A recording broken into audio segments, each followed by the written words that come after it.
Thank you, Mr. Nana. Evidence in chief, you said that you do not sing the song Kill the Boer. Come again? During your evidence in chief, you stated that you do not sing the song Kill the Boer. Yes. Why don't you sing it? Why must I sing it? Well, is there a reason why you don't sing it? Why must I sing it? Why must you sing it? Yes. Well, do you have any reason not to sing it? Why must I sing it? Why? Do I have any reason to sing it? I don't have a reason to sing it. You don't have a reason to sing No. it? Do you have, if your members of your party sang it, would you have a view on them singing it? If my members of the party sing it, will I have a view? Yes. Yes, I will have a view. What would that view be? It will be that they are singing a song. Is it like singing a nursery rhyme, like singing national anthem? Is it like any Yes, other it is a song. It's a liberation song. song? So it would not be wrong if they were singing. No, it won't be wrong at all. It wouldn't be wrong. So why don't you sing it? Why must I sing it? You see, the song, you sing if you want to sing. You see, no person says to you, why are you not singing that song or that song? Depending on the mood, you sing the song. So you can't sing a revolutionary song during a lullaby. So it will depend on which occasion you find yourself, what message do you want to communicate, what is the mood, which song do you want to sing. What occasions would you sing the song Kill the Boer? What would be the correct mood? Come again? What would be the correct occasion or mood that you'd sing the song? No, I can't say, because you respond to different situation at that time. So you would not rule it out? No, I will sing it. What do you mean? I will sing it. You would sing it? Yes. Now, I'd like to show a video of the songs that you have been singing. My telling will this is footage that was shown to the court, but very important for you to be able to see this also.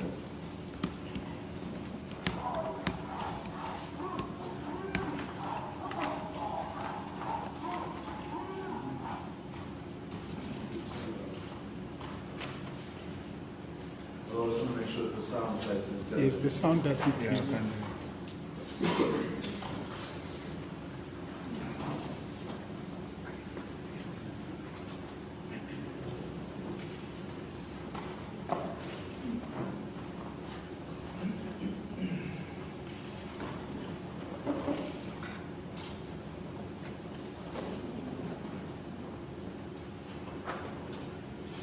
Don't the attorney for the respondent have the video on their camera, because it looks like from their side the connectivity is better? I'm not sure. Well, let's see the voice of this. Okay. Shoot to kill, come on, song. Shoot to kill, kill on me. Kiss the poor, the farmer. Kiss the poor, the farmer.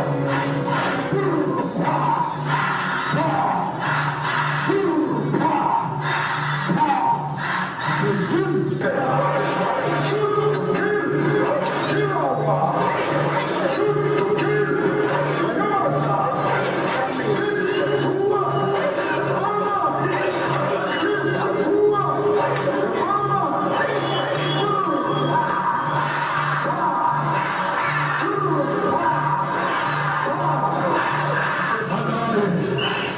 shoot to kill, kill on. Shoot to kill, yes, kiss the poor, the farmer. Kiss the poor, the farmer.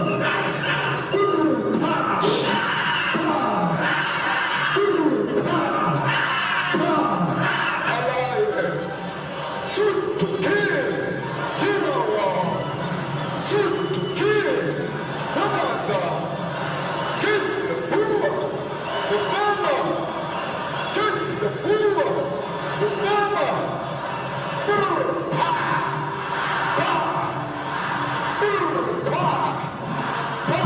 Let's put this to an end. There is no in South Africa.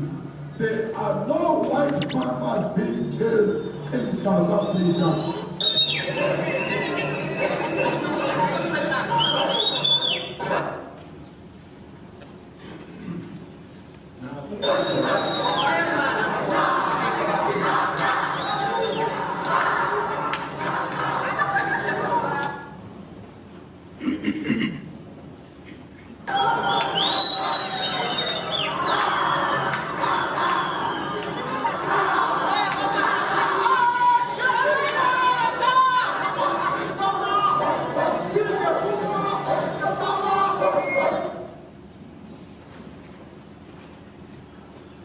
Someone's tugging a cable on the floor.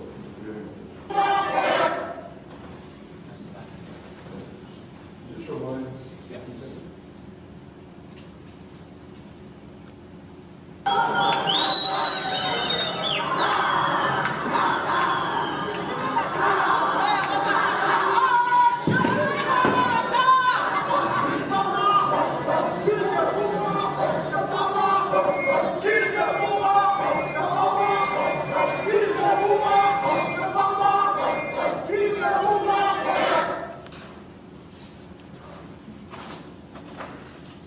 Now, the video that I've shown shows you a rally with thousands of people singing the song Shoot to Kill. You change the words kill the word to kiss the word. Is that correct? Yes. Now, Sorry, that's a point. Your Lordship, just on the technicality, and in fairness to the witness, let's understand what the debate is about. So if you go to paragraph 26 of the complainant's affidavit, and you don't have to go there, Your Lordship, I just want to make the point. The claim is that Mr. Malema saying the song killed the boer, killed the farmer. Now, if the question is pegged on an allegation of a song sang, that must be put to him in the exact terms that he sang the song, and then the proposition can follow from that, not to distort what the claim is, which is he sang kill the boer, kill the farmer. my Lord, in terms of paragraph 37 of the complaint, page 17, as it says, I pause to mention that on various previous occasions, Mr. Malema substituted the word kill to kiss the word, despite substituting the word kill with kiss, the Chancellor says shoot to kill, kiss the word bomb. And it's made very clear in the complainant's case that there's a song where one word is changed, but they're the same song. Just give me 1 second. What page is that? At page 17, paragraph 37.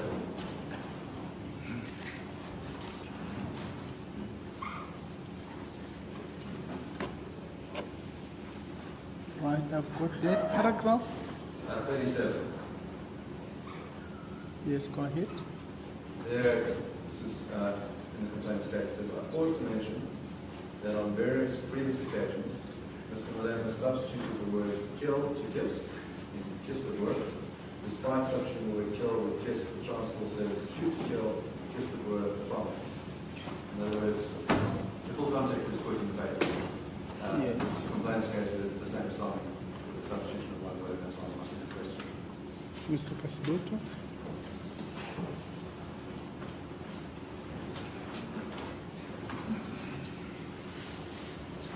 If you can allow me, Your Lordship, I actually. Okay.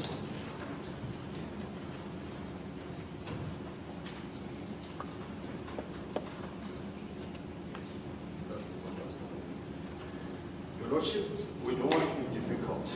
We just want to be fair to the witness. The line of questioning that I had for the witness area was specific. Did you sing the song, Kill the Boer, Kill the Farmer? His answer was no. Then a video is played of the witness singing in Newcastle. And then a question follows from that video. What my learned friend is referring to is a different occasion altogether. The one that was played here is in relation to a rally in Newcastle. And the claim in the papers that I read earlier is that he sang in Newcastle, kill the boer, kill the farmer. And I'm saying that must be clearly understood so as not to mislead the witness. Okay. Mr. Oppenheimer, I think I tend to agree. I think you need to phrase your question different. There are two situations that arises. So maybe, in fairness to the witness, if you could put it that way. Yes. We've shown a number of occasions, which are outlined in the papers, of you personally singing a song. The lyrics state, shoot to kill, shoot the farmer, kiss the boer. Is that correct? Yes. Now, when I asked you, do you sing kill the boer, you said no. Absolutely. But you said that in principle, if your party sings that song, they must be free to sing that song. Come again? If your party, if the EFF sings the song kill the boer, that they must be free to do so.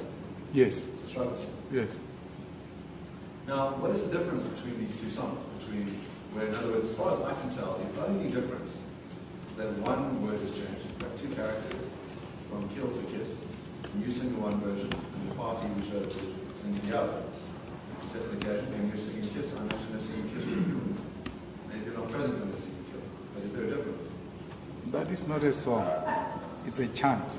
It's a chant. Yes, President Mbeki explains that very well if you listen to the video.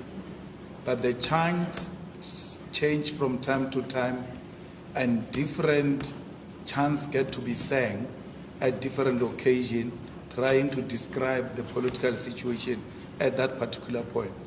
So that's what I sang, and that's not what I came here for. It's a chant. So you're chanting, not singing. That's a chant. What's just for characteristic? What's a chant? Which version is a chant? It's a toy that you see. You see those things where I sing and then people say, hi, hi. That's a chant. And then a song will be a person leading that song in melody, and people, I mean, if there's a chorus, there will be a chorus and things like that. But with a chant, you get to say all types of things, and it doesn't remain the same. So you can't say, because you sang this chant today, it must be sang the same way it was sang the following day. President Mbeki deals with that point. So what I understand is you're saying that chants, by their nature, you can shift the lyrics, but they remain the same kind of chant that you can shift. You can change the lyrics Yes, from you time are to time chanting. to describe a particular epoch of struggle we find ourselves in. Yes, so what you said, it's fair to you is that in that video, you are chanting, shoot to kill the farmer, kiss the boer. What? I think we must start listening to ourselves now, because you're Yes, saying sorry, something sorry. else. Let's hear from Mr. Kasibuto. Your Lordship, again, can the words used by the witness be the words attributed to him? If it requires literally reading from the papers, then let's do so. Because then the witness is going to answer a question on a misrepresentation of the facts. Well, I'm just trying to inquire that the witness seems to say that there's a distinction between a song and a chant, and I'm just asking him if he was chanting or singing. I want to find out what the activity was. And I want, in other words, there's some ambiguity about what constitutes singing, what constitutes chanting, and I'm just trying to unravel that. Okay, yes, I think I'll permit that question. Mr. Manema, can you explain the difference between chanting and singing? I think you explained Yes. it, but let's go through it again. So a song, my Lord, will be that it's consistent. It doesn't change. So we know this verse is going to come, followed by this verse and this verse. So that's why we're able to say, let's sing this song. Let's sing Nkosi Sikelel' Africa. So we know the sequencing of it, what follows afterward, and all of that. That's a song. A chant, you will never know what's going to follow. It depends on that person who's leading the chant. So he can change as in when he deems fit, and they normally use the chants to describe a particular epoch of struggle. So the chants or the lyrics that were used in the chants in the 80s may not be the similar lyrics that are used today in 2022. But the song that was sang in the 80s can still be the same song sang today without anything changes. I sang a song earlier this morning. Even if you like, you can't change it. It's like that. You either decide to sing it or you leave it at all. Otherwise, it's a distortion. Let me ask you this simple question. That video has multiple occasions which you're on a stage, and at the end it has footage of a crowd. So let me ask you, when you're on the stage, are you singing a song or saying a chant? I'm chanting. You're chanting. Okay. And so what are you chanting? Struggle song. You're chanting a song. Yeah. No, a struggle song.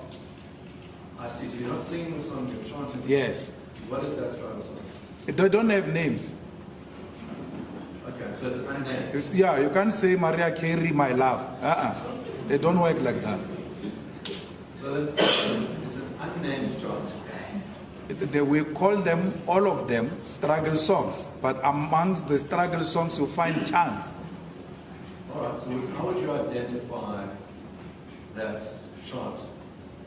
But you find it the way I described it earlier. You see, where a leader leads, and then the ones who follow with one or two chants. So if I say shoot to kill, they say hi.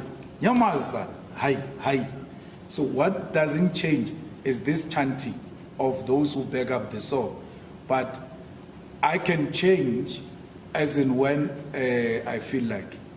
Yes. Yes. But the changes, I've shown you chanting that on multiple occasions. Yeah. Is it the same throughout?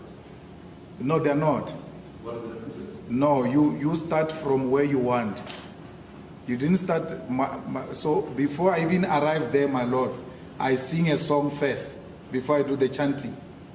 So that is not a complete video.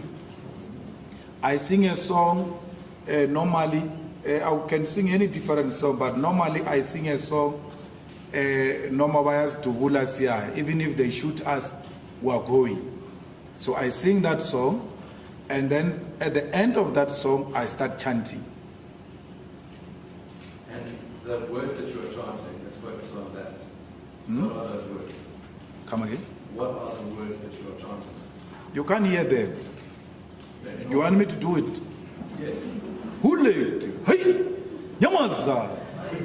You see? So those are the words I see. And the rest of it?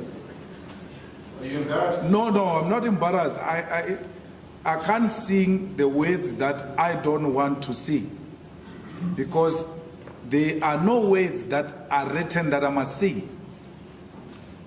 So depending on where I am and what is the mood and what I seek to achieve, I will sing. So in those videos, So this one I sang for you, this is how that I start. Then from there, I start borrowing whatever I want to deliver to the people. okay, so what did you deliver to the people in the video I just showed? I don't know where was that. I hear him saying it was Newcastle. I don't know. From here, I can't know where I am. One of them is from your 4th birthday party. Absolutely, I wouldn't even see a birthday there. They all look the same. It's like it has political gathering somewhere. So I wouldn't know. So if you take me to a particular occasion, then I will know this is where we were, this was the situation, and then this is what happened. Let's re-show it to them.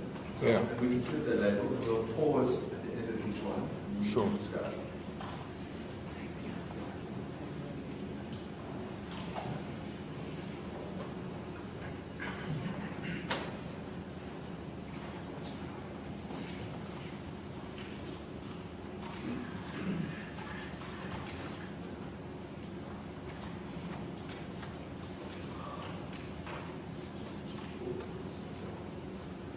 So over here, you can see it's labeled at the bottom. It says Airport Rally Newcastle, 7th November 2016. You'll see throughout they're labeled so you can see where you are. But let's watch this first segment. Also tell my Lord the date. 2016. Yes. So my Lord, I do this every day of my life. I address people. When I finish, I sing. When I finish here, I'm going to address people outside. I'm going to sing. And all of that. So from 2016 until now, I would have sang in a lot of places. and in a lot of events. And to say to me, I must capture the mood of what was happening at Newcastle on the 7th of November 2016, it's impossible. I'm not asking you to capture the mood. You asked me what was the mood. You asked me, when you were singing this, what message did you want to deliver? What was the mood? I wouldn't know, because this, if you put the speech, then you put the occasion, then you put the whole singing, I will tell you what was happening here. But for you to just come with a piece of a video and say, on the basis of singing, I must remember what was happening here, what was going through my mind here. No speech, no full video, no context, no anyone who spoke before me. I must hear who said what before I spoke, what if I was responding to that person, all those type of things. They cannot be dealt with through a piecemeal. So then you ask for a very bizarre thing. Yeah. In other words, this is a chant. You say you've been chanting on a regular basis. Yes. And you're saying it cannot be understood without hours and hours and hours of footage of all the other speakers knowing what the mood was on the day. I would say that any reasonable person can listen to what you're saying and they can understand what it means based on that.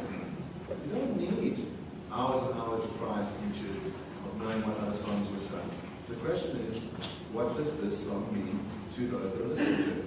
And what I want to do is I want to play this for you, and I want you to tell me what it is that you're saying, because it sounds like you're really struggling to remember what you were saying. I've asked you. No, I'm not really struggling to remember what I was saying. I'm not even trying to remember 2016. I'm not trying to do that. And I won't do it. Well, let me play the video. Because You can tell there me. are so many times I've sang this song.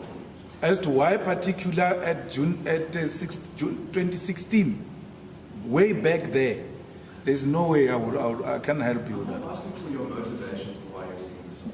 Huh? I'm not asking for your motivations for why you're singing the song. I'm asking what it is you were singing the song. Oh, I'll play it for you. You can respond. okay. Let's go. Shoot to kill, the best song. Shoot to kill, kill on me. Kiss the poor, the farmer. Kiss the poor, the farmer. Pa, pa, pa, pa.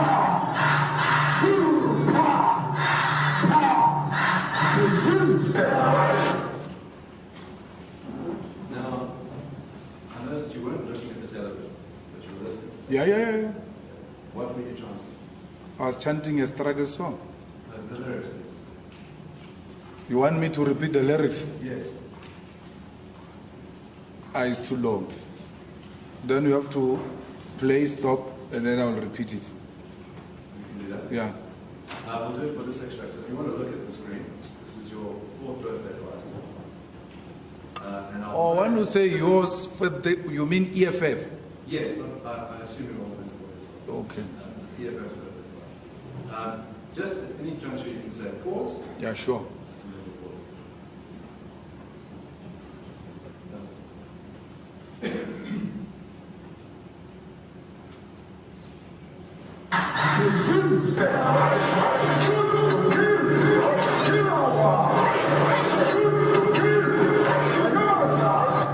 Shoot to kill.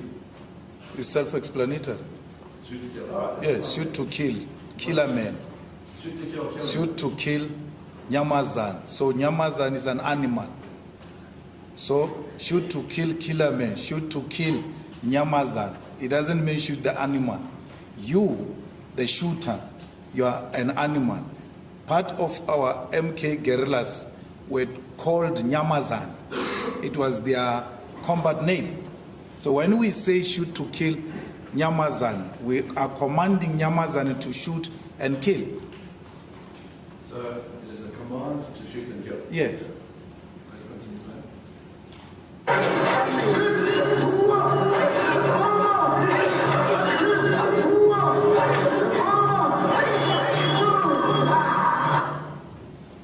You also want me to interpret the language you hear? Yes, just so we can. What are you saying? Kiss the boer, kiss the farmer. I thought it's English. It is. Yes. And what does that mean? It means kiss. Just how? Mwah.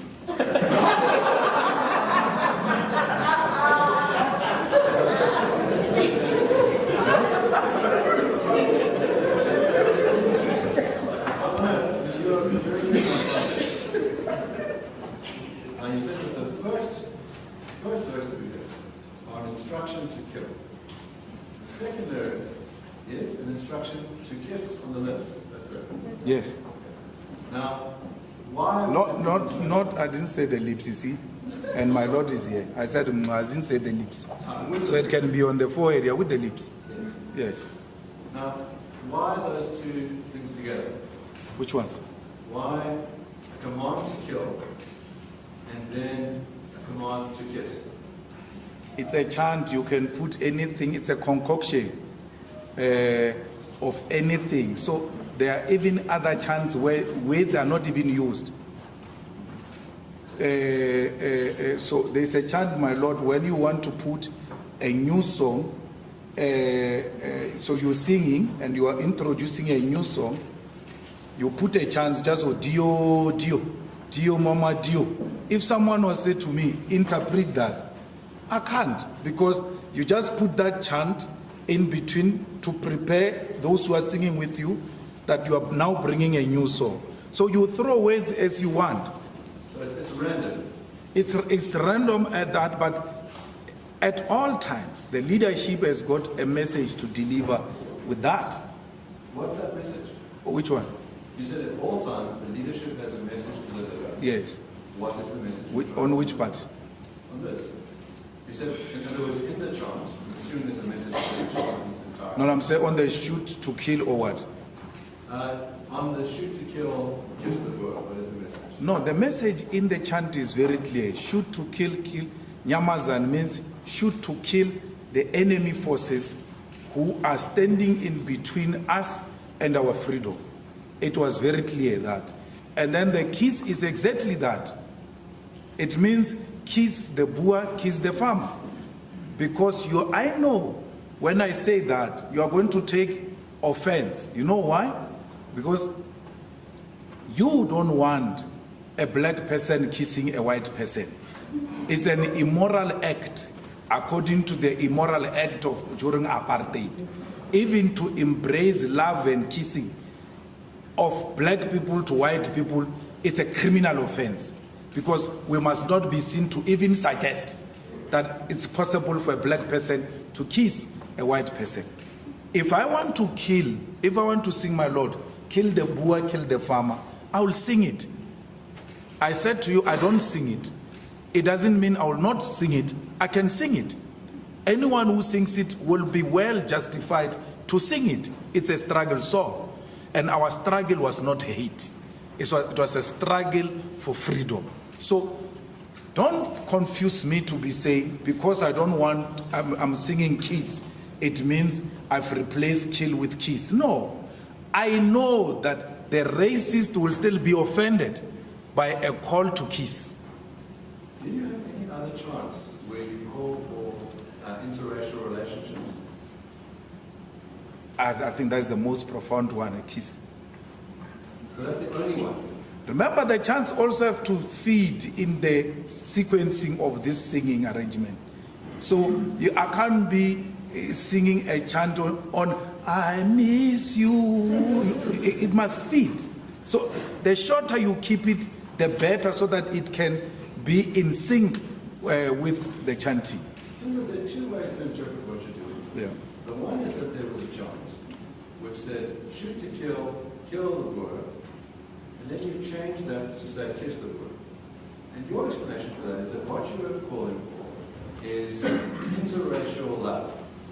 Right? And that's the reason why you changed it. No, is he saying that, I thought he says, I sang the word kiss the farmer as a sign of provocation because I knew they would take exception to it. Yes. I don't think he was saying... I didn't say reconciliation. He was saying as a way of a reconciliation yes. I think that's true. To be fair, in other words, you're saying the reason why you're singing it is because you want to offend people by putting forward the notion of interracial love.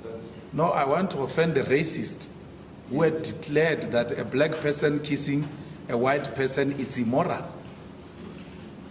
which is wrong. That alone, it's immoral to say black and white can kiss.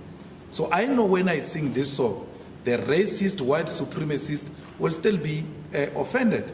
But my Lord, if we were to take his argument that I replaced kill with kiss when it comes to that part, it's as if this is a song written and then you know that when you arrive at this portion, then there is a kill.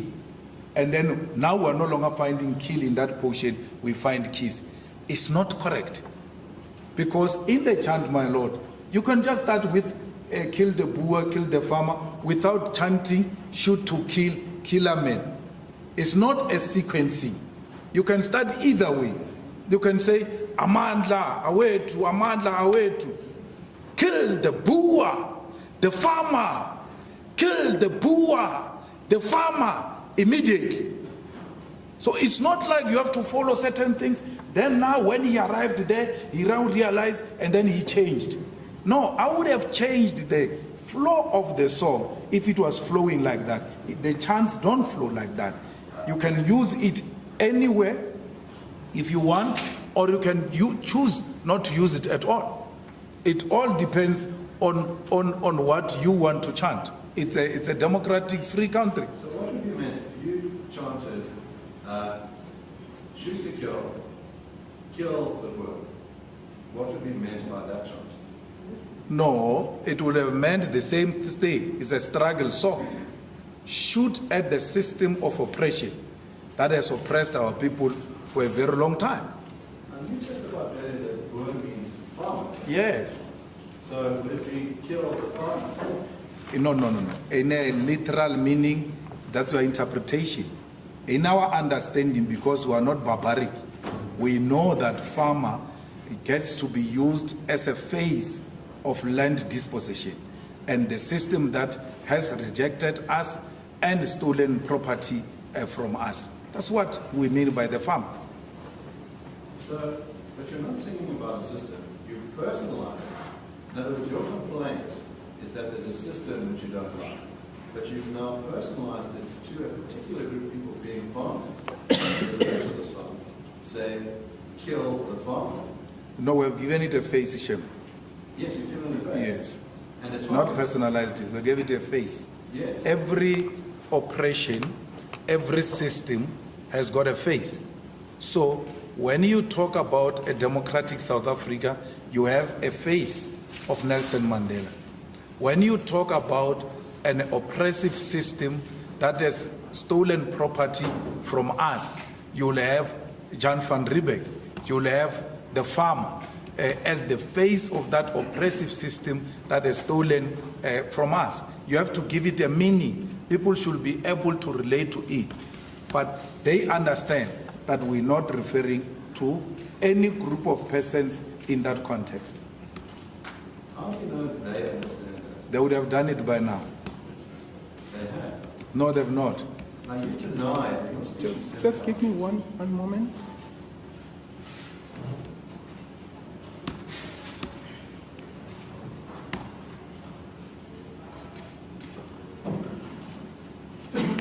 So, Mr. Malema, you're saying we are not referring to a group of people, No, we're referring to a system. to a system. Yes. You may proceed, Mr. Bonema. I'd like to, on this question around kiss and kill, it might be useful to read to you what was found by Judge Lamont. Yeah, sure. At paragraph 100 of the judge says, an important feature within the ambit of the range of permutations is the ability of the speaker to so structure the delivery of the message as to cause the audience to attribute different meanings to the words than the meaning which are ordinarily attributed to them. This elasticity of meaning has been manipulated by persons who are skilled in the art of words since time immemorial. Literature is filled with parody and innuendo to name other field forms. He says that it is possible to illustrate this point by recalling that at a point in time, Malem sang, kiss the word. On the face of it, these words are innocuous. It is only when consideration is given to the range of knowledge available to the audience, in which the audience will use to decode the words, that the true meaning becomes apparent. At the time that the words were uttered, the words "kill the farmer" and "kill the boer" were controversial and could not be used as they had been recognized as hate speech. The fact that the words "kill the farmer" and "kill the boer" were hate speech was well known to all members of the audience as it had been widely publicized. At a superficial level, the word "kiss" is sufficiently close in sound to the word "kill" for the audience to make the link between kiss and kill. Once the audience makes the link, it becomes apparent that the coded message is that to which the link refers, namely "kill the boer, kill the farmer."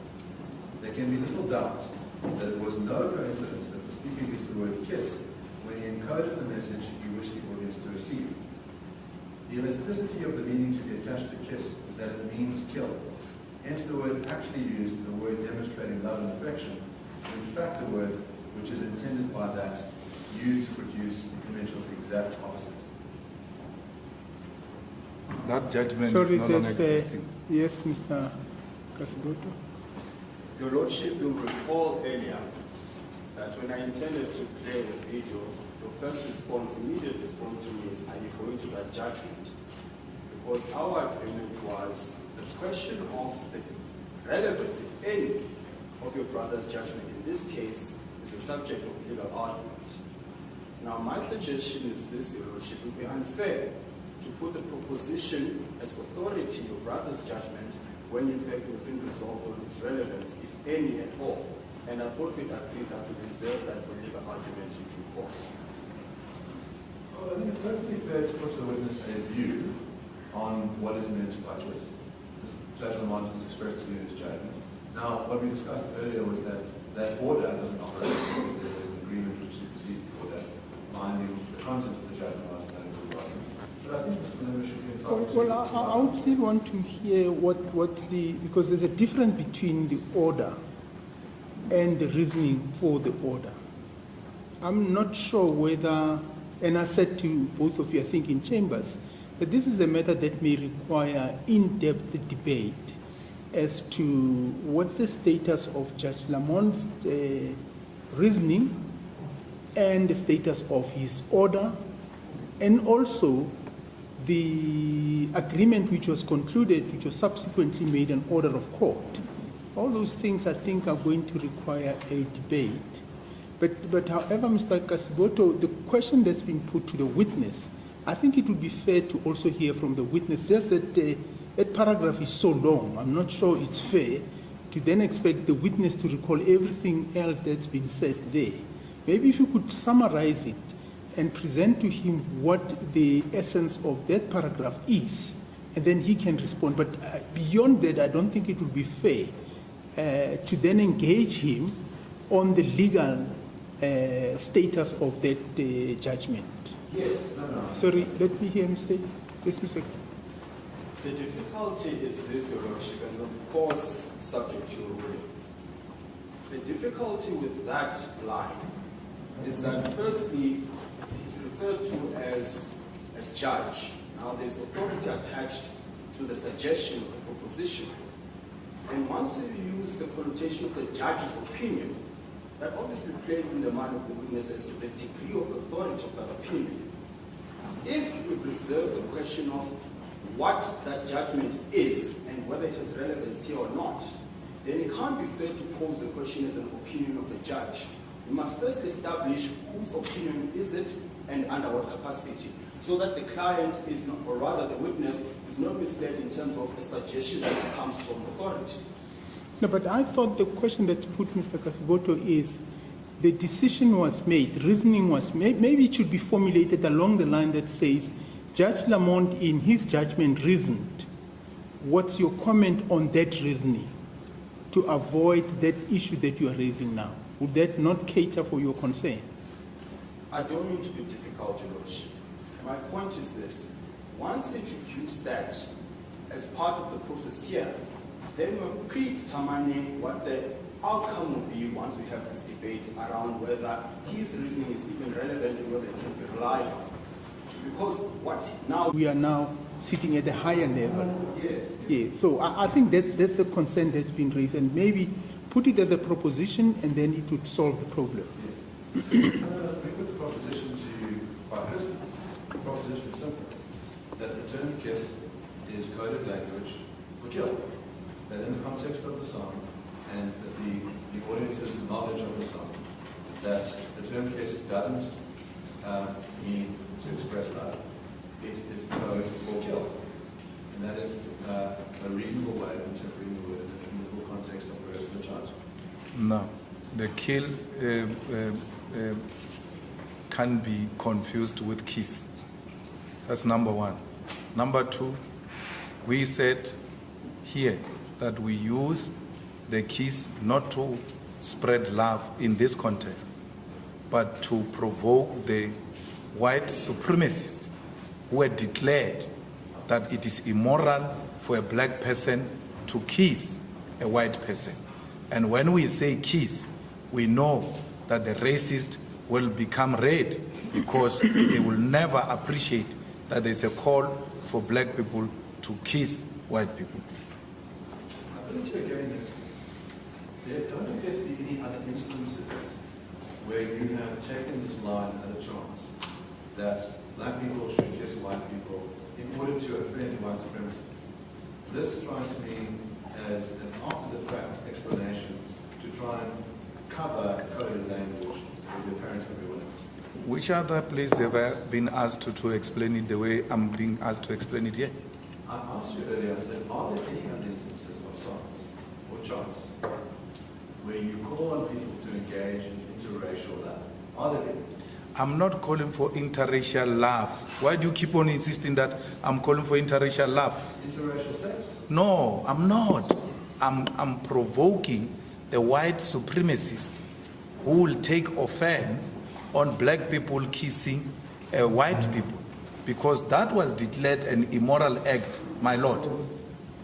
That's what I'm saying. And the Lordship tried to explain it to you even much earlier, that he never said he's spreading love. He said he's provoking the people who will take offense out of black people kissing white people. It's a political discourse. It is used in that context. Are there other songs where you do that? In other words, where you try and provoke white supremacists? Mr. Oppenheimer, you're going to go into another debate again. He says it's a chant. Can we keep maybe to the chant? Maybe let the question be, Yes, chants. is there any other chant? Are there any other chants on this issue of trying to offend white supremacists on the question of black people and white people kissing because they think it's wrong? Are there any other examples? No, in the chant throughout, the white supremacists offended my Lord. There is a chant where I say, Sil tatile hilagiti, meaning we took the land, belongs to us. The white supremacists will be offended that now he's claiming they've taken the land, it belongs to them. So all of it is aiming at unsettling the racist white supremacist, and we make no apology about it.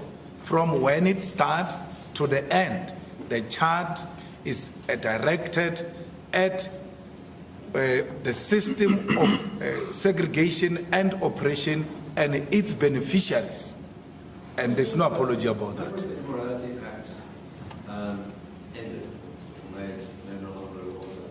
What? The Immorality Act, you made reference to the Immorality Act, which prohibited interracial sex. It's no longer a law in South Africa. How long has it not been a law in South Africa? No, I'm not talking the law. You can talk the law.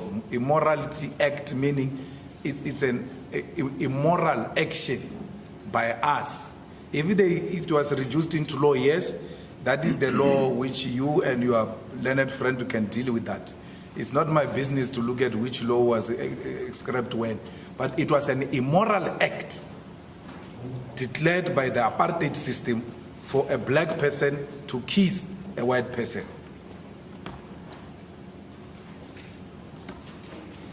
The next part of the song, as you firing guns and saying pow, pow, is that correct? Yeah. What's the purpose of that? Chants by their own nature, they agitate. They are used for mobilization, they are used for agitation, they are used to make sure that the youth become interested in the struggle. And then that's why there will be sounds like that.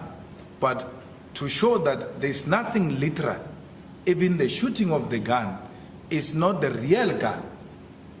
So if it was everything meant in a literal sense, we could have taken guns and shot them in the air, the way we're doing with our hands. Would you stand on the stage with a gun and shoot it in the air? Come again? Would you stand on the stage with a real gun and shoot it in the air? You are trying your luck. I'm asking a simple question. You are trying your luck now. What sense? You are trying your luck because, my Lord, this question is asking me about is before court. It's on another court. He's trying his luck now. It's a simple question. You can say yes or no. Yes. This matter you are asking me. Okay, sorry. Yes, Mr. Kasibota. Your Lordship, I think the point is clear. You can't persist with that line of question, honestly.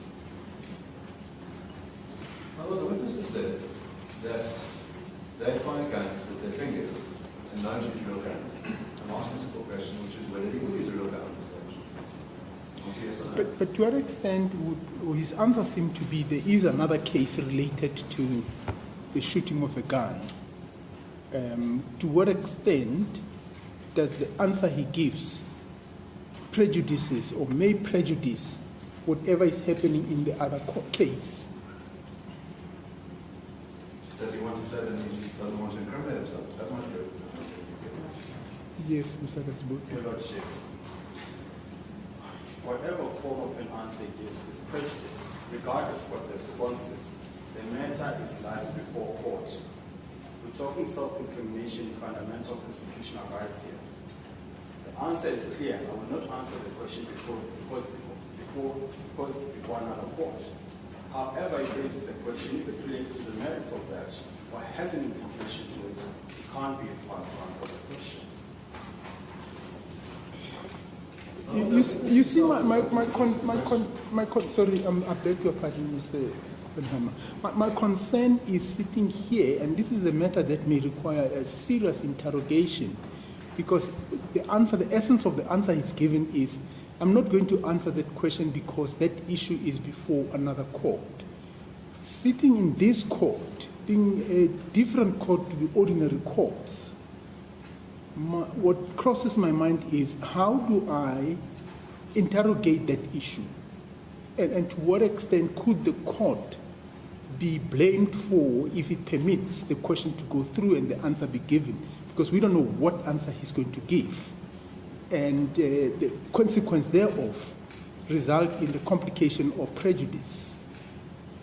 And I may be incorrect, but the sense I get, it's referring to a criminal case.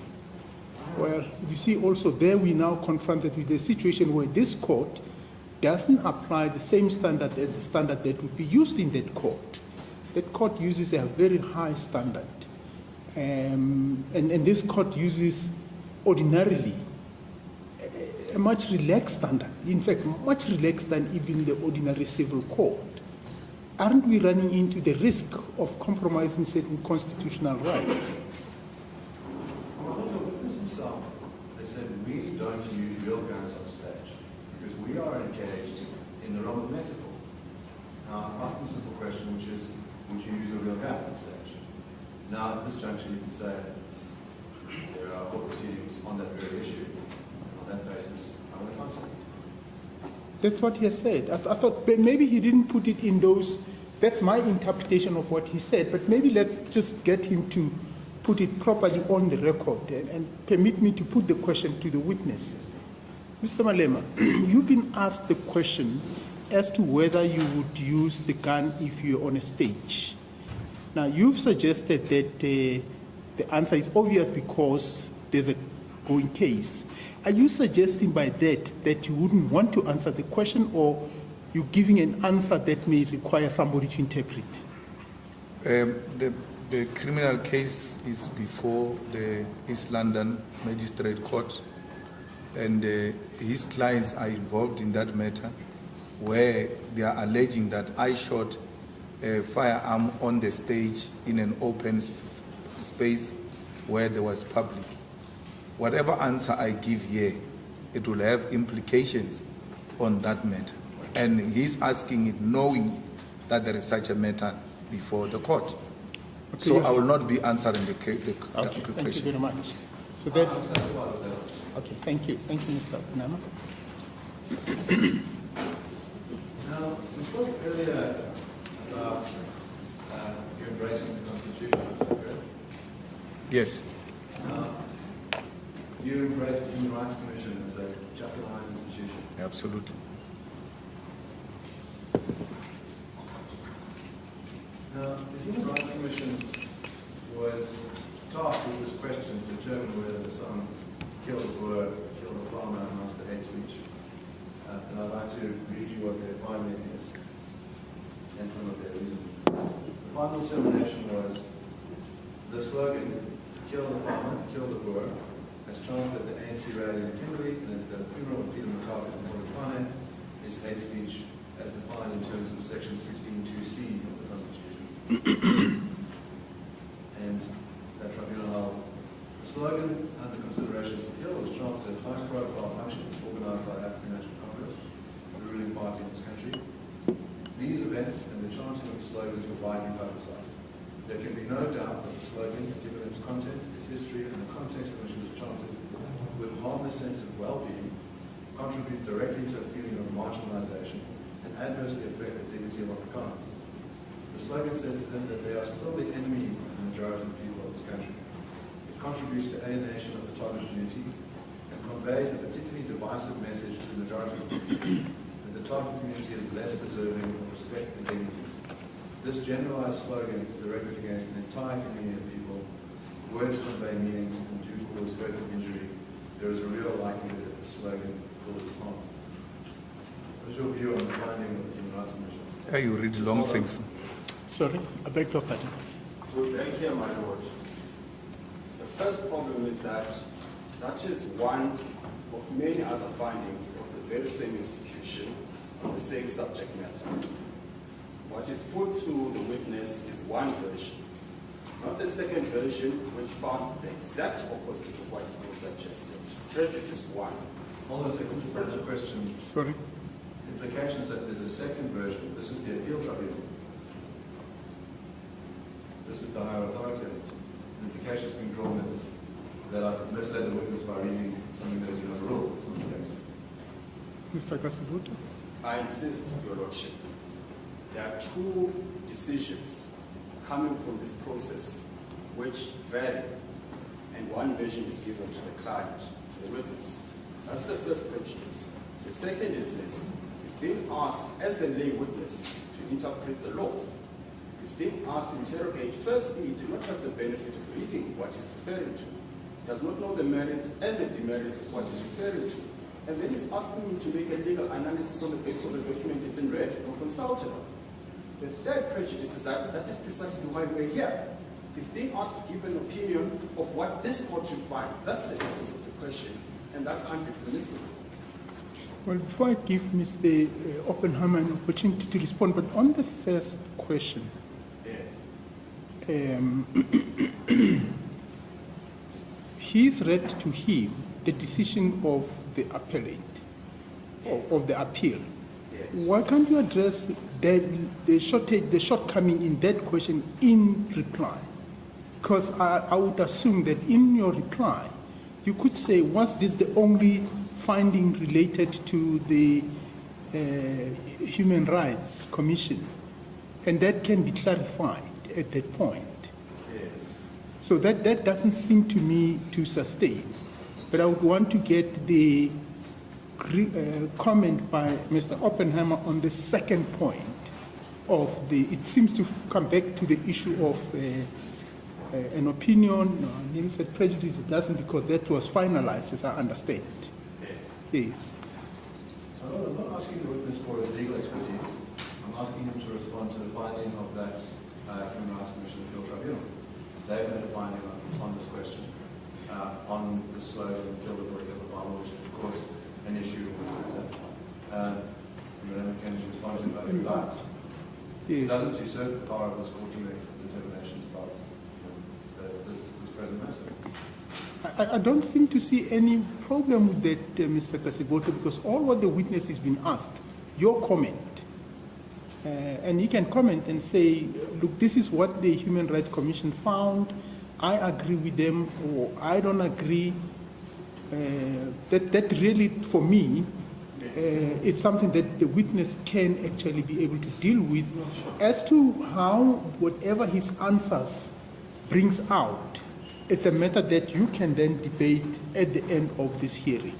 Well, what I'm simply saying, Your Lordship, is this.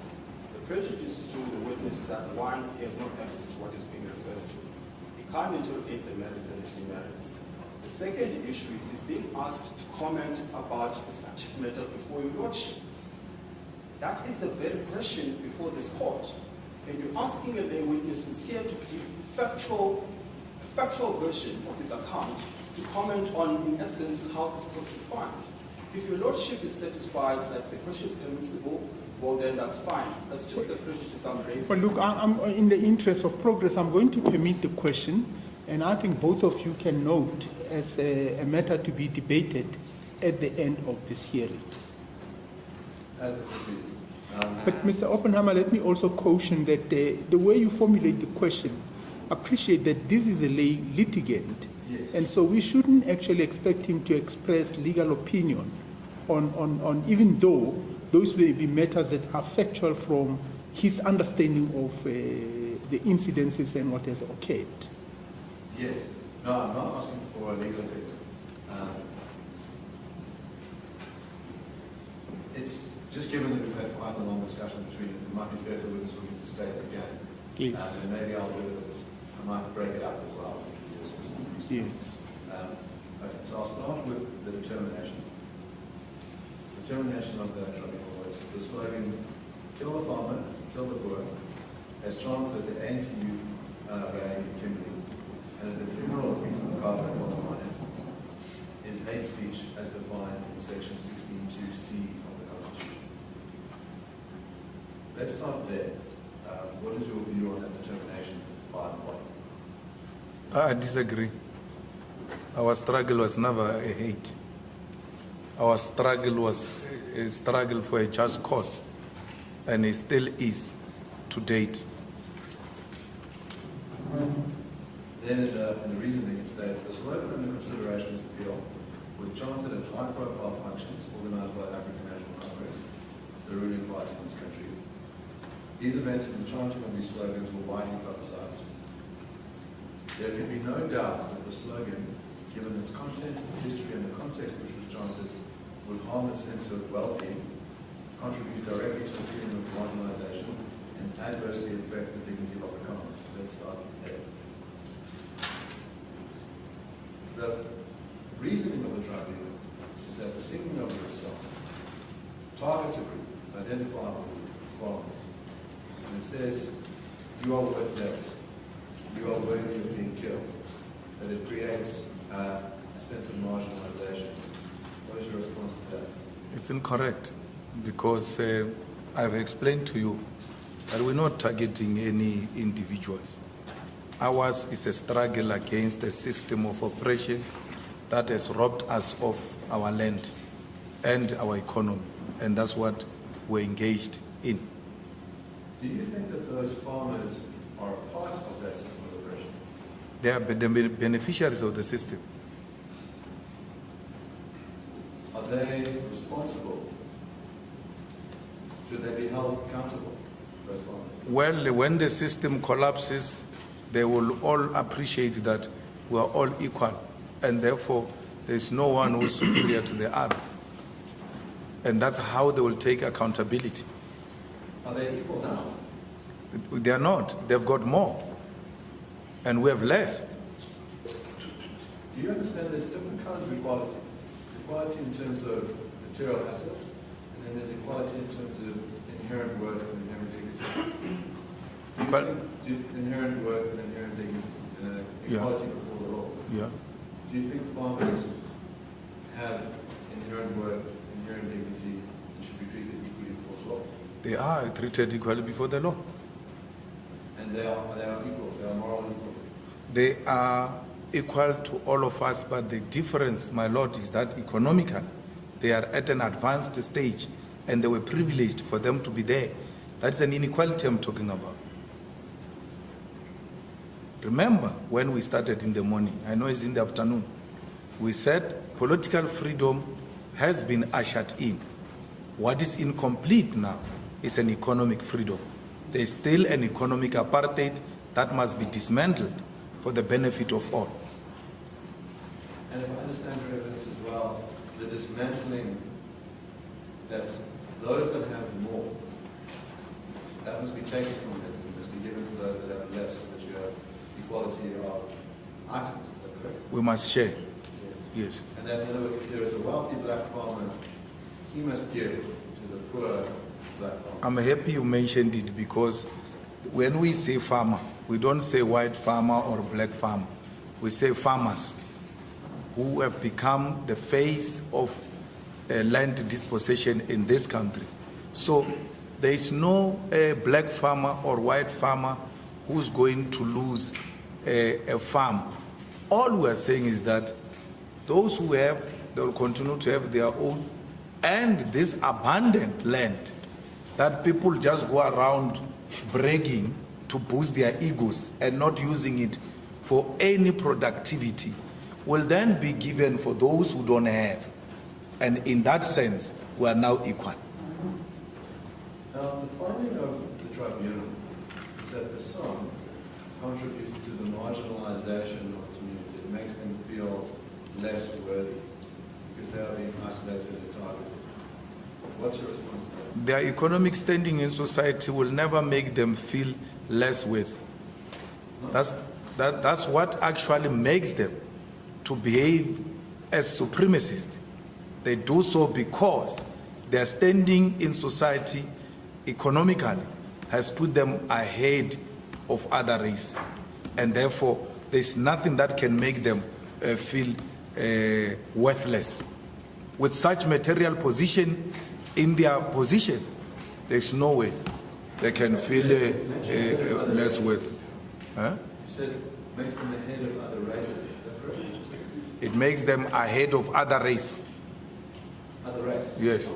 So there's an equivocation that you seem to do here. You say, no, farmers are black people and white people. Then when I ask you, you say, no, they're making themselves ahead of other races. So what do you mean? My brother, the farmers are white predominantly, and you know that. So when you talk farming, you talk white. There will be small portion, very insignificant black. It doesn't mean there is black and white farmers. Mathematically speaking, it will not make even any sense. So you know that farmer is white, but there will be small pockets of black people who are in the farming community, who are playing very insignificant role and depends on the crumbs of the white farmers. The goats that are not in good shape, the sheep that are not in good shapes, cows with skin crisis, those ones are sold to them at a cheaper price because they must try something called farming. The black farmers are struggling, and they are not even a group that is worth counting when you want to talk politics of farming. So when you say farmer, you're saying statistically what you mean most of the time, almost all the time, are white people. When I say farmer, I see a white person, right? When I mention the word farmer, I see a white person. But it doesn't do away with the fact that they are black farmers. The reason why I see a white person is because blacks are so extremely insignificant in terms of land ownership and farming in South Africa. Just continue playing that video.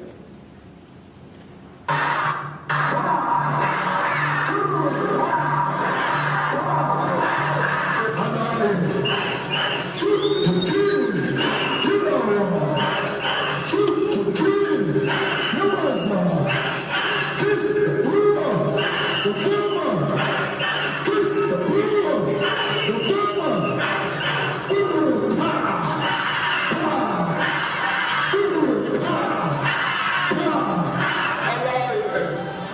So there, we've just established that when you perceive a farm as in your mind, you think of a white person. When you're singing the song, shoot to kill, kiss the boer, the farmer, you're targeting a racial group.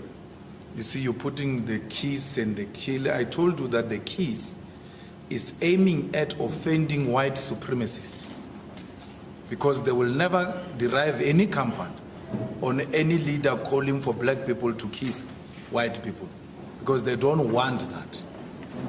So our aim is to unsettle and disrupt white supremacists.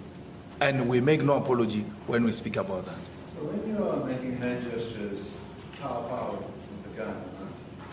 And you're talking about shoot to kill, you say kiss the boer, the farmer. Those guns directed at the farmer. They're directed at the farmer, yes, because the farmer in this instance is the system. So the system is used interchangeably with the farmer. That's what it means. So when we say shoot to kill, kill a man, we're shooting at the system. Now, you said in the song outside the courts in Senegal, I want to give us a sense of context. Where? We can go to that section.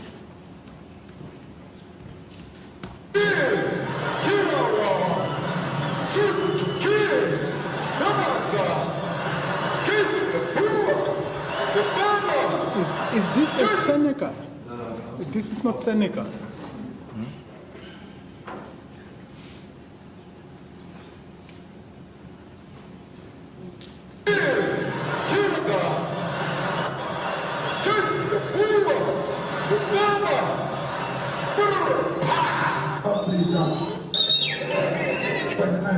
There is no partner done.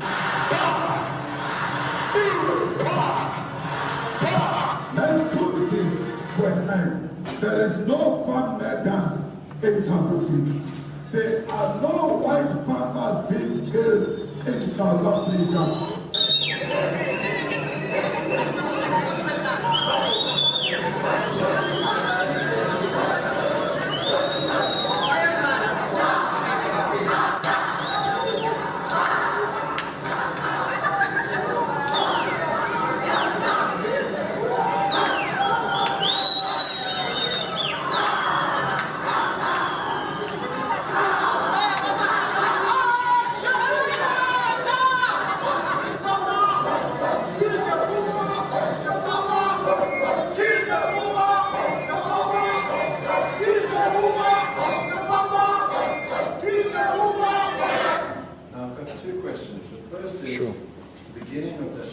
Sorry, yes. Just before we get there, Lordship, can counsel correct himself because the proposition was in saying the song in cynical and he purported to show a video of him singing there.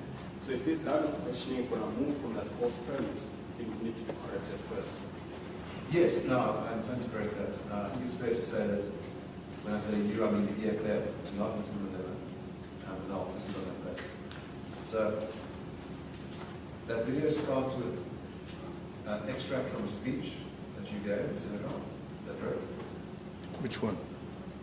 That the way Senegal. it starts, there's a speech in Senegal in October where you were present. Is that correct? Mm-hmm. And the extract of that speech says, there are no farm leaders, there are no white people being killed. That's what you said. Yes. And then there's footage of the crowd, with the party singing the song or the chant, kill the boer, kill the farm. Is that correct? Mm-hmm. Now, Sorry, just a moment. Just one more thing, Your Lordship. Again,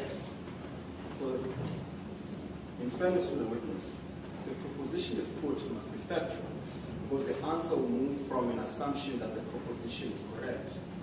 The proposition by counsel is that, by my learned friend, is that members of the EFF led and sang the song. I've just been advised by my attorney, who's more astute than I am, that the person who was actually leading the song has no suggestion that he's an EFF member. One is not wearing a t-shirt of such a nature, nor does he declare himself to be one. So if you can just correct that again, please. my Lord, then maybe we should just go back to that extract and we can see if the witness can respond.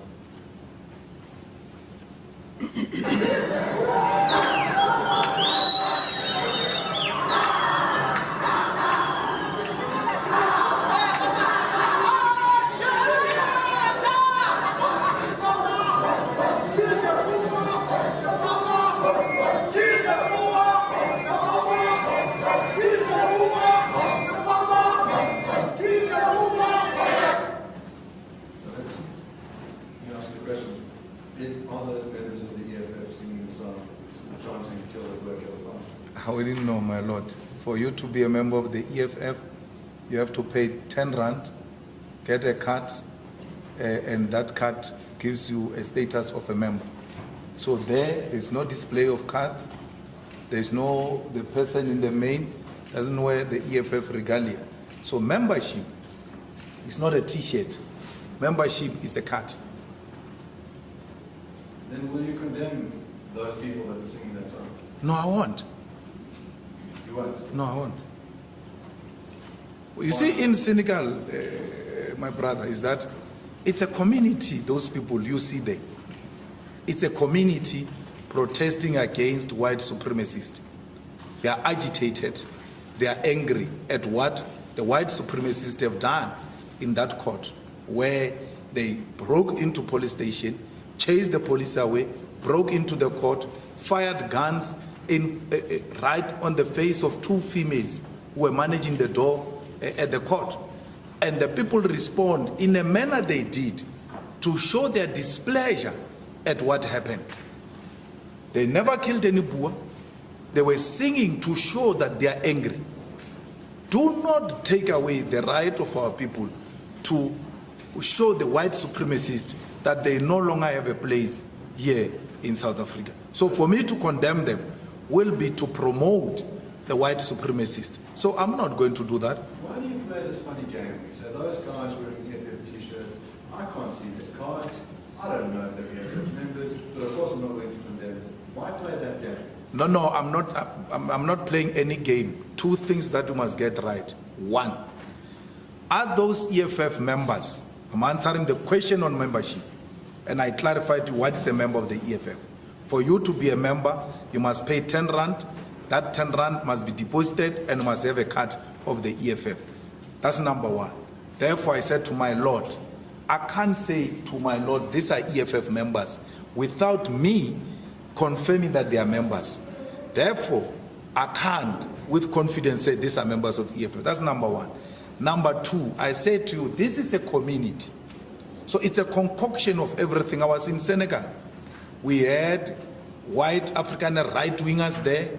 We had AfriForum members there, including some black AfriForum member who looks very familiar with that one who killed the Boer, killed the farmer. He had changed himself. A black AfriForum member changed himself in Senegal. If you go there, you will see that. And then we even had the ANC at Senegal protesting. My Lord, we know those who engage in the struggle that for every protest, the regime, especially the white supremacists, will deploy agent provocateurs amongst our people to provoke us or to provoke the police. Now, for me to come here and say, these are our members, and that agent provocateur responds tomorrow on Twitter that Malema said I'm their member, I'm not their member. I can't say it's our member. But they sang the song. The context is they were angry with the actions of white supremacists and they were justifiable to act in a manner they did. You're not going to tell them how they must be angry. They were very angry, but what we appreciate of that community is that they never took law into their hands. They used the song to demonstrate their displeasure at white right-winger racists who had showed the law in Senegal that they've got no regard for it. I'm going to put a different proposition to you. Sure. So your proposition is that the reason why they were singing this song, chanting this, was to show displeasure to the vigilante group that attacked the court. Yes. Now, the reason why there was a court hearing in the first place is that Brendan Horner, 21-year-old, was murdered and his body was put on display on a pole. Now, he was a farm manager. The simple reading, when the crowd sings, kill the word, kill the farmer, is that they are celebrating the killing of Brendan Horner. You're thinking very low of black people. Must be ashamed of yourself. Be ashamed of yourself. How can our people celebrate death? Our people have never done that. These people are, my Lord, they were not even going to court. They were never part of the court. until the court staff had to go and lock itself in a room where right-wingers, gangsterism went to break the court, where right-wingers turned the police van upside down and police were helpless. The people said, we will defend our institutions of democracy, and they did that. And when they arrived there, they were showing their displeasure. These people are angry at what these white right-wingers have done. And in showing their displeasure, you say they were celebrating. My Lord, after that, one, those white African right-wingers never went back to court to mess up the court. Two, our people never went back there because order was restored in Senegal. Police had given up and ran away. Our people went to defend their police, which is a revolutionary thing to do. When the democratic state is under attack by vigilantism, the people themselves have got a duty to take up the streets and make sure they defend the institutions of democracy. And I'm happy that I was leading from the front to restore order in Senegal against vigilante groups which were destroying the courts and the police station in Senegal. There's no celebration there. There's no single poster, my Lord, that can be shown on this video. What a good riddance. The Boer died. Good thing, happy. And when we celebrate, we bring all types of things, by the way. If you see us celebrating, there is trumpets, there is goo-boo, all types of things. We bring them together and we celebrate. So here, it's not a celebration, my Lord. It's an occupation of picket lines where people demonstrate their dissatisfaction with the conduct of Afrikaner vigilantism that displayed itself some few days before. Let me ask you, you started that speech by saying there are no farm murders. Yes. And no white people are being murdered. Yes. What did you mean by that? There are no farm murders, my Lord. There is murder. It's not directed at farmers. There is just a general killing of people in this country because the security of this country has collapsed. So you can't classify it like that, because then you are suggesting a certain group of people, because of their race, must be elevated over the matter that we see in the township. That's not a suggestion. You don't, the way you phrased that, you said there are no white people being murdered. Let's talk about that. No, there are no white people who are being murdered. There are no farmers who are being murdered. If you complete that speech, there is murder going on in this country because we are occupying a crime scene. South Africa has become a crime scene. So leave putting the race to it. To stop saying white people are being killed. Stop saying farmers are being killed. You must say our people are being killed. Here, there is a problem of murder. Very strange, because your approach throughout is to focus on racial suffering. So black people are being targeted and other persons. Yes. You have no problem saying that. But then if you want to say, well, these farmers are being attacked, and you identify farmers as being white people, then you want to deny it. Then you want to say, no, there's nothing to see here. Why? Black people were discriminated as a race. It was a conscious decision to discriminate black people as a race. And in dealing with that violent, racist attack on black people, you have to classify them as black people because they were discriminated as a race. In this context, my Lord, farmers and white people are not being killed for race purposes. They are being killed because crime is out of hand in South Africa. And to even equate that to the segregation of black people as a race, to what I'm talking about, that there is no program, there is no conscious decision taken anywhere that farmers and white people must be killed. There is just general problem of crime, there's a problem of murder, and it's increasing, and police are failing to handle it. I'd like to refer you then to the evidence of Mr. Wilson. You could turn to page 202 of the bundle, page 164 of the book. I don't know if you're Of? No, my Lord, I can't read Ruth's book. I refuse. I'll read it to you.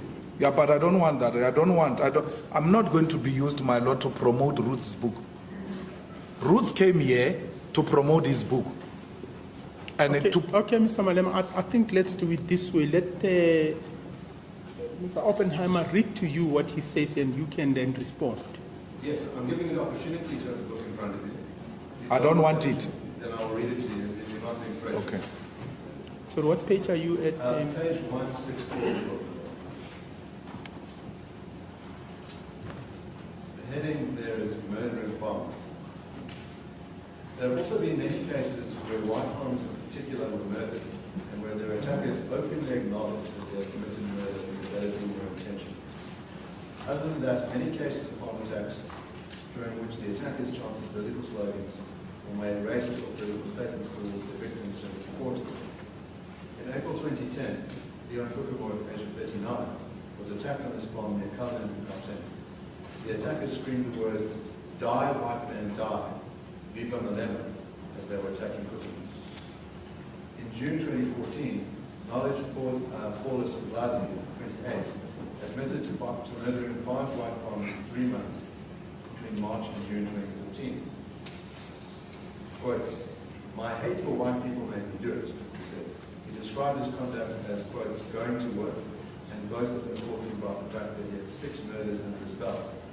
Quotes, "They also had money which he wanted," the judge said, once again proving that a murderer can have a racist motive as well as a simultaneous motive to commit robbery, disproving the notion that a farm attack can only have a single motivation, as was assumed by the Committee of Inquiry into Farm Attacks in 2003. Now, Mr. Malema, I'm giving you 2 instances where a white person is killed, and from the words that they've said, it's clear that there is a racist intent. It's not an ordinary crime. The person is killed because they are white. Not to deny it.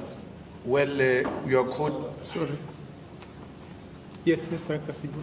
Again, Your Lordship, we're dealing with a lay witness here, and evidently hasn't read the book. Now, if the proposition is put as fact, then the fact must have, the authority for that must accompany it. The text that's been read by my learned friend here, it says by Mr. Watts, and that's the footnote. It says, personal interview with Spiwe Nyanda. No article, no report, no judgment. So it must be clear. Sorry, where are you looking at? My apologies, Your Lordship. So if you go to this account,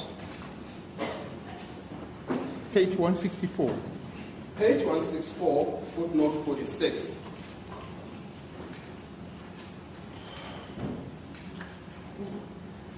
Footnote 46 appears on page 365.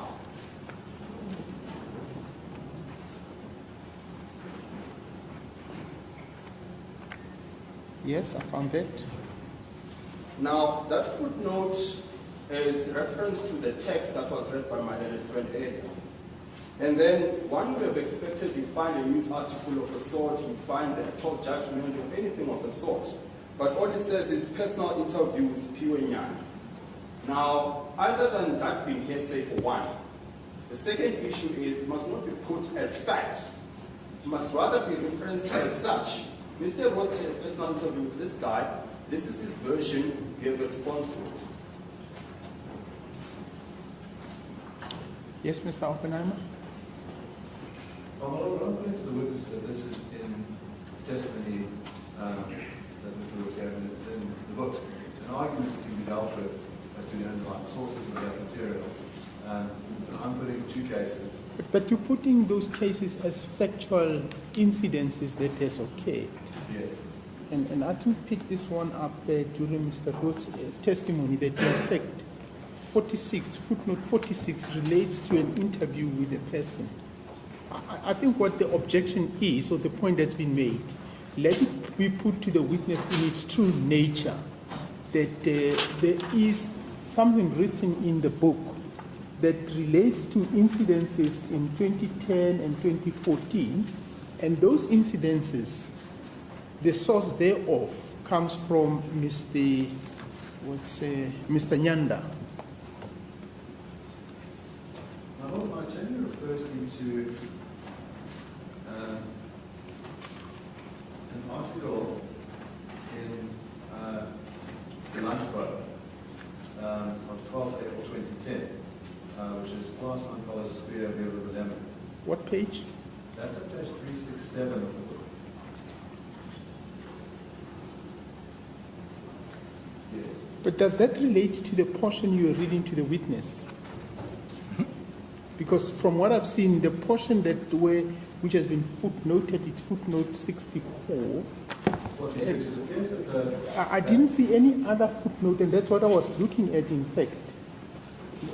yes, it appears that the correct footnote, they're both titled 46.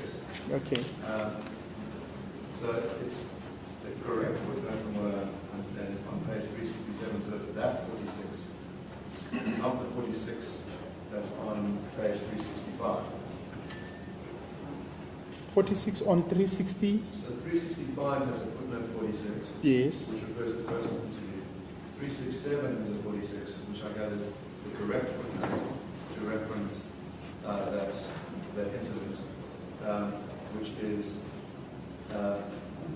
on Lampo, and it says Glass on Flawless Spear, different limits. In other words, it does refer to the newspaper article. It's dated 12 April 2010. So that's the correct footnote. So my little friend is correct to point out that there's a problem with the footnote referencing. It's not the person who's the correct reference, is in fact this newspaper article. Yes. Just take me back to the portion in the book which started the debate. So my Lord, it's, in other words, the portion that is stated, the first portion is in April 2010. No, I've lost the page number now again. Look, What's it's 164. 164? Thank you. So, in other words, 164, I refer to a particular incident.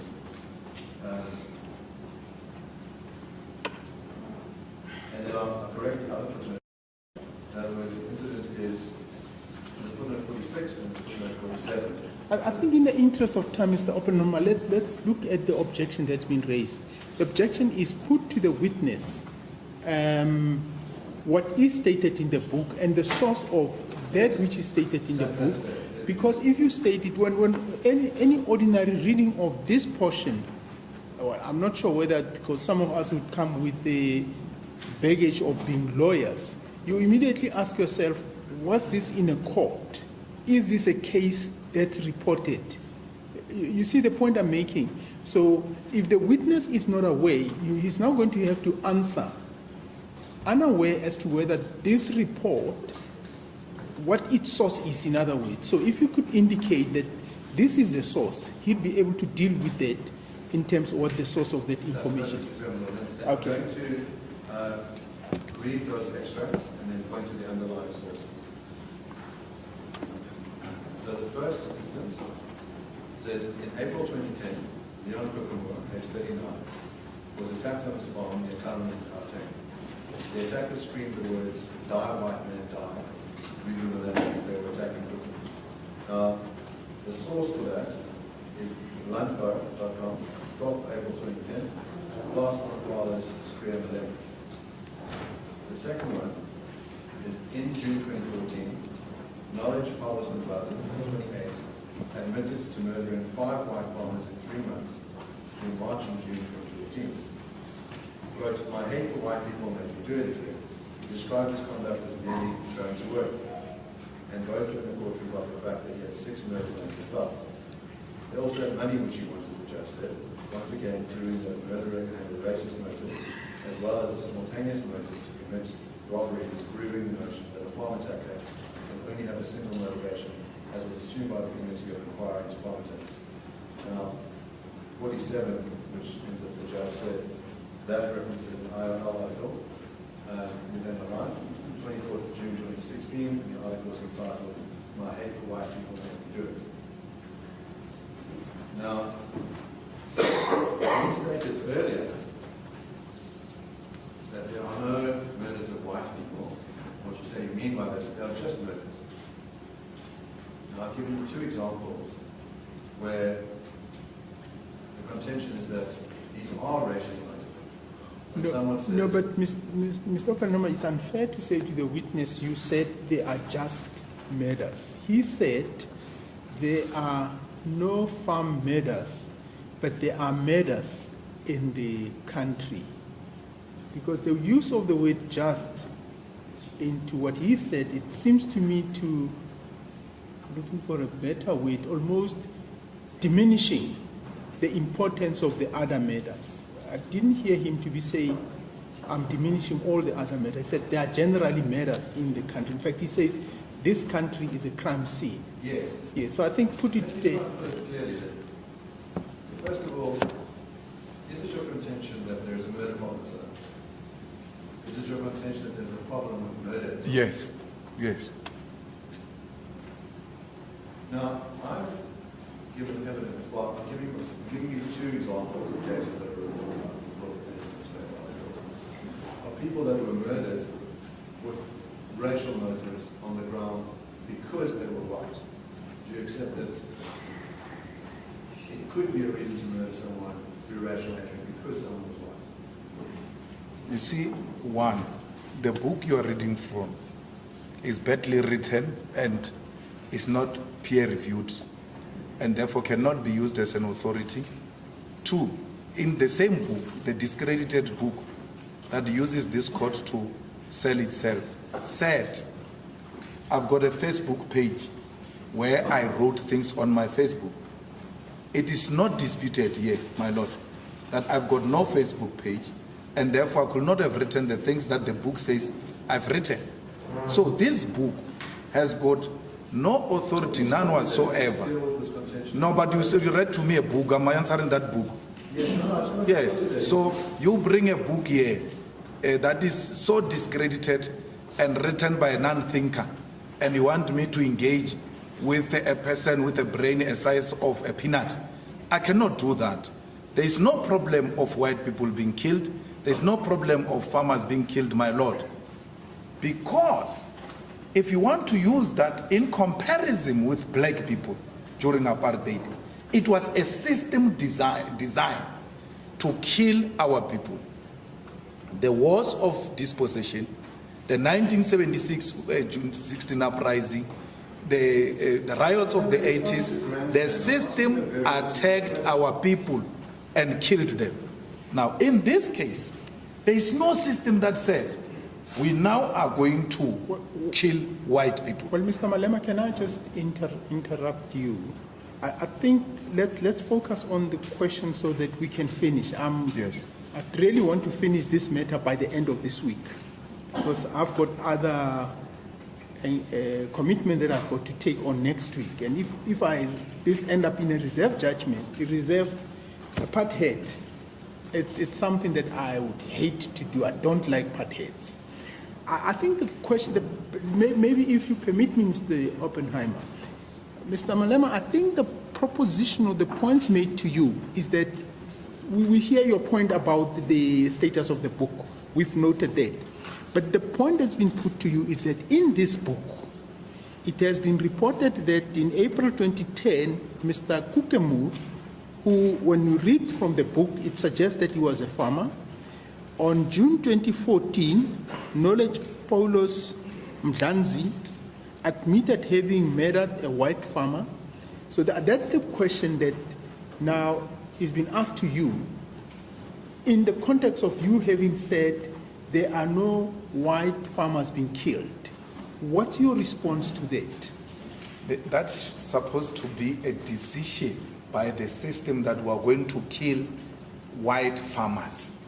There is no any establishment that has taken a conscious decision to engage on the killing of white farmers. There will be individuals informed by acts of criminality who engage in those types of activities. And therefore, it cannot be generalized, my lord, to a point where the UN must be addressed that there is a problem of murdering white farmers in South Africa, as if there was an institutional decision to do so. Okay.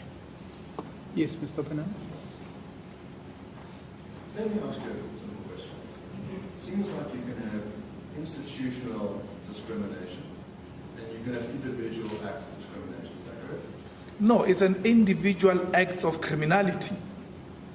Can an individual have a racist intent and act on it? Absolutely. Like the one who wrote the book. Now, is it the case that your denial is a very broad denial? There are no white people being killed. You now want to say, well, what I mean by that is there's no gigantic system in place which calls for orchestrated killing of white people. You know, that's not what you said in your speech. You used very short language, said to deny. In other words, it's the kind of word that Holocaust deniers make.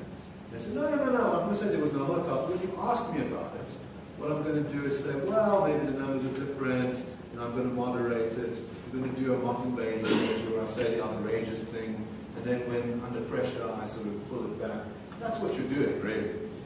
I never said, no, there's meta. No, I never said that. Yes, my friend.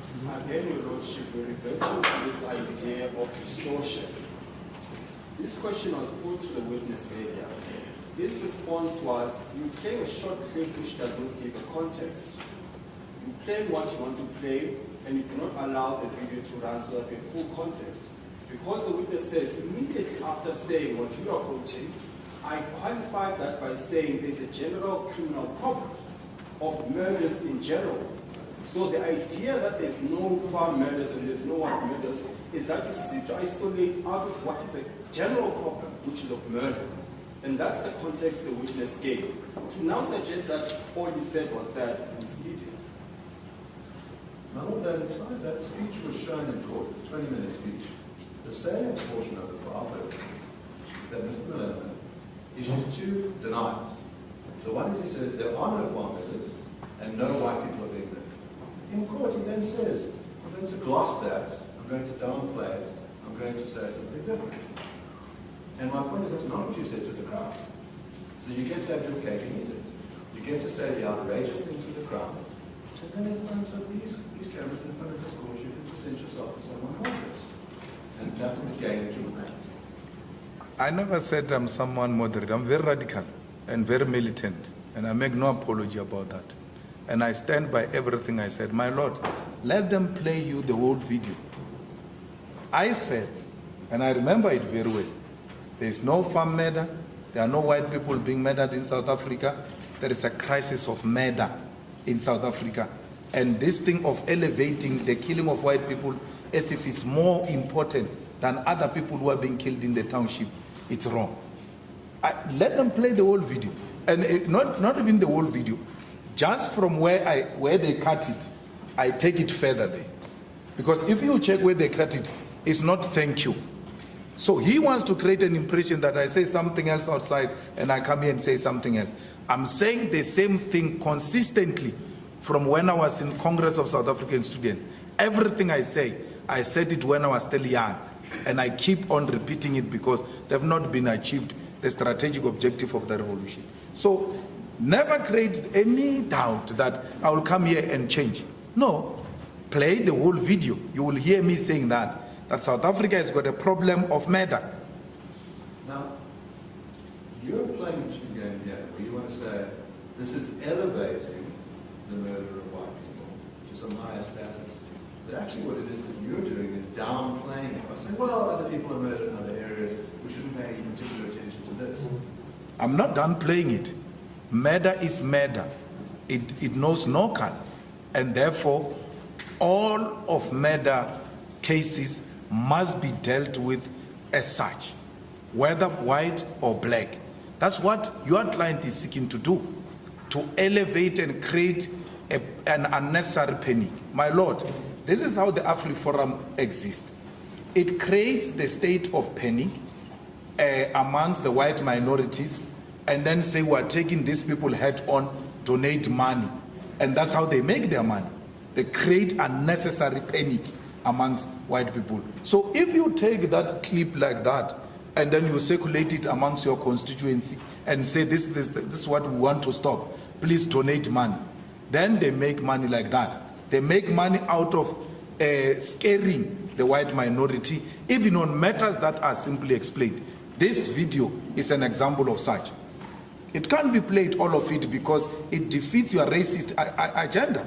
We have played it. Where we show that In South Africa, you know, the women and the children, the numbers are way bigger than the numbers you're talking about. Just, we're backing and forthing on this issue. His version is that the video has been played in full, including what he says immediately after where he suggests it's been cut. But Mr. Kasiboto, the issue of the video seems to like an aside issue. The witness has said, I've said what I've said in the video, I said it previously and I'll say it again. No, but the point is this, Your Lordship. He's attributing, he's saying, immediately after the video, he qualified what is being attributed to him. And he's saying the video does not show that part. Mr. Oppenheimer, the suggestion is this: play the video up until the point the witness suggests he qualified the statement so that we have the full context of what he's saying. It's prejudicial to the witness to say, you said there's no farm murders, there's no white murders. That creates an impression. His suggestion is if you keep playing, immediately after that, you will hear him say, because there's a general problem, not just of white murders. But I hear you, Mr. Kasiboto, but the witness has answered that question fully. Yes. It may be that the lawyers at this point, you need to argue it at the end of it to analyze his evidence. But for me, he's answered the question. He firstly says, I've heard what he said in the video. The video goes up to a particular point.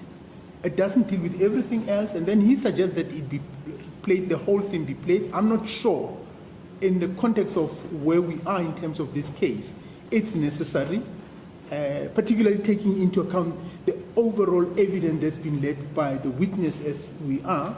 So, no, I'll permit the question. Let's proceed and finalize. Well, I'll ask a couple of short questions and then suggest that we adjourn until tomorrow. And then we'll explain. How much longer are you going to be with this witness? I intend to tomorrow in quite more detail. We've got 3 days left. I understand that. No, Mr. Oppenheimer, I told you in chambers. I don't like this idea of lawyers thinking that once days are given to a judge, it means the judge is just sitting here. No. This court is under tremendous pressure. And I think us as judges, we've committed to saying, as soon as there's an opening, you must then contact those in authority and avail yourself or do some other work. Now, it's not, and remember, you were given 10 days at my request. Your original request was 5 days. So you're running the risk that, by the way, you are out of your time limit. But I don't want this notion that, and I think it must be cleaned from the minds of lawyers. This court just doesn't have the time. I wish it had the time, but it just doesn't have the time.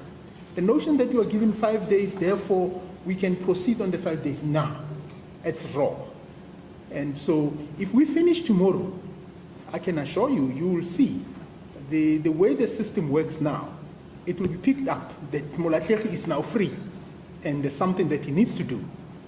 Okay, but my anxiety now, tomorrow it's Thursday. He still has how many witnesses? You still have an expert witness. I don't know how long that witness takes. And if it overflows, it's not finished on Friday, then we have a problem. Yes, my Lord, from my discussions with my friend on that front, I understand that the evidence prepared by the attorneys is quite narrow, and that my cross-examination is quite narrow, and that I have every intention of concluding by Friday. But I think, in other words, I'm going to ask a few more questions today, but Okay, continue cross-examination tomorrow. Mr. Rutz's testimony, which was the majority testimony, was that I think lasted 3 days. This will be 2 days. Okay, that's fine. Let's finish for today then. Just for a second, Your Lordship, just so we manage time, can we perhaps get a sense from my learned friend in terms of time frames, hours and minutes, about how long it tends to take? Because I would have suggested to this court, if it's going to take an extra hour and a half, 2 hours, then perhaps we could consider the idea of finishing with this witness today and then start with the expert witness tomorrow. My Lord, the difficulty, of course, with cross-examination is that it depends on how long the answer is. I wouldn't want to keep us here until 6 tonight, only to say, I need to keep on answering questions. It is that available. I don't foresee considering this beyond tomorrow. And that I understand that it was the last meeting was. I thought you'd say to me, not beyond tea time tomorrow. If you say not beyond tomorrow, it means tomorrow by this time, we'll still be on this witness. I imagine that we'll be finished with this witness by tomorrow, by evening tomorrow. And that then on Friday, the final witness will be able to testify, be cross-examined, be re-examined on Friday. Okay. Well, that seems like something beyond my control. You've heard what my views are. Then let's finish whatever questions you wanted to ask today, and then we'll take it up from there.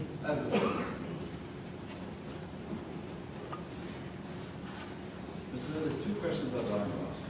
Given our discussion about the nature of murder, you've testified that murder has been occurred in Israel. So, are you willing to condemn the murder of white people? No, I'm willing to condemn murder, not of white people. If Because white people you keep on emphasizing white people. That's racism and that's white supremacy. That's white supremacy. It's a very offensive question you're asking me. I've just given you an example of women and children who are being killed in this country. I'm willing to condemn murder, more than willing, but not of white people. I'm not going to play in the hands of white supremacists. Let me ask you a simple question. Are you willing to condemn the murder of children? Yes. And the murder of women? Yes. And the murder of Indian people? No, the murder of our people. It must not be racially classified. But when it comes to women, those people have suffered a serious oppression, a triple oppression, as isolated community, and war declared on them. They've suffered as black women, they suffered as women, they suffered as a working class. We have to elevate them, and we have to bring to light that women are being abused and killed. That cannot be compared with white people who are in power. So, if someone said they condemned the killing of black people, would you have a problem with them saying that? Well, why should you do that? We condemn the killing of people, in particular women and children. But not in particularly racial groups. Don't involve me in your racist politics. I'm not part of that.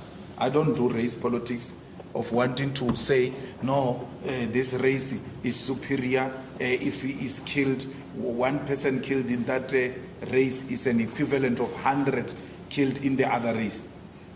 No such claim has been made. That's what you're doing? If a black person and a white person are killed, one on each side, would you say that is equally bad? Come again? If one black person and one white person are killed, is that equally bad? It's very bad. Murder is wrong. They're equally bad. They're equally bad. It's murder. Yes. It must be treated as such. We've seen you marching here for farm murders and all of that. You have never marched for killing of women. You have never marched for a murder that occurs in the townships there. Because yours is race. It's not murder. It's not crime. You are pursuing racist politics. When you say you, just let me clarify. I told you when I say you, I mean your client. Yes. Now, are you willing to condemn the murder of Brendan Warner? Who? Are you willing to condemn the murder of Brendan Warner? Who's that? Brendan Warner is the farmer who was murdered. The one you are There was a quoting. court case in Senegal. Huh? The reason why there was a court case in Senegal is because Brendan Warner was 21 years old, was a farm manager, was murdered, and his body was put on a pole. And I imagine that you would be aware of that because you appeared in Senegal. I'm asking a very simple question. Are you willing to condemn his murder? I will condemn murder as an act of criminality. But, my Lord, again, there is a new definition of a farmer now, that a farm manager is also a farmer. Because we thought that when you say farmers, you are referring to the farm owners. But let's put it differently. There are many black people who are killed there in the farms. It's never called a farm murder. But when there is a white worker who's not an owner is called a farm murder. But when it's a black person who dies in the farm, it's not called a farm murder. If you have read Mr. Roots' book, you would note that those farm attacks and farm murders explicitly include people of all races. Where has Mr. Roots and his cohorts gone to march and turned police vans upside down because there is a black farmer, referring to a worker, farmer, killed in a farm? Where? Don't tell me about what he writes in the book. Tell me if he has ever marched because a black person has been killed, my lord, in a farm and killed by a white farmer. Where has he ever marched? He has never marched because his is racism. The hours are called workers. They are paid with alcohol. They are ill-treated. They are not regarded as farm workers even when they are working in the, they are not regarded as farmers even when they are working there. But now, if a white farm worker dies, we are told it's a farm murder, and then there must be a march. When our people die every day in the farms, some of them killed by white farmers, you never march. The hypocrisy. That if you've been present in court, you have noted that the pastoral counsellor talked about what Afrikaans 4 unit does when there is a farm attack, and that black people and white people are affected by those farm attacks, and they play a role in counselling everyone who's affected by black and white. So they do care about assisting those who are traumatized by attacks regardless of their race. It's not true. You just pick up here and there so that you look smart to deal with this dark cloud over your head of racism, that you exist to perpetuate racial divisions in our country. So you'll choose this case there, you'll choose the case of a lady that is allegedly have been beaten by Mrs. Grace Mugabe because there is a mileage there, such things, you know. But other than that, you have no program, none whatsoever, to protect black life in the farms. That's the point I'm making. So if there are people you are counseling, it's just this one or that one, there and there, but otherwise it's not generally what you stand for. Does the EFF have a program to protect the lives of black workers on farms? The EFF has got a program to protect the people of South Africa, in particular black people. And the farm workers, the security guards, the domestic workers who are consistently raped in houses here by their bosses, they are our priority. We fight for them and we protect them. I find it astounding, this sort of gaslighting that you engage in when you refer to AfriForum as race baiters. You consistently describe yourselves as people who don't care about race, and then you say black people in particular. My brother, How does that work? How do you reconcile those? it's very important to emphasize that because those are the victims of your oppression. We want to liberate, my Lord, everyone, black and white, but in particular, blacks and Africans in particular. It doesn't mean we're not including the other race. We're putting an emphasis where the oppression is taking place. And we, to ask us to keep quiet about emphasizing black people is to ask us to die in silence. Because every time we expose this discrimination and oppression on black people, it embarrasses you internationally.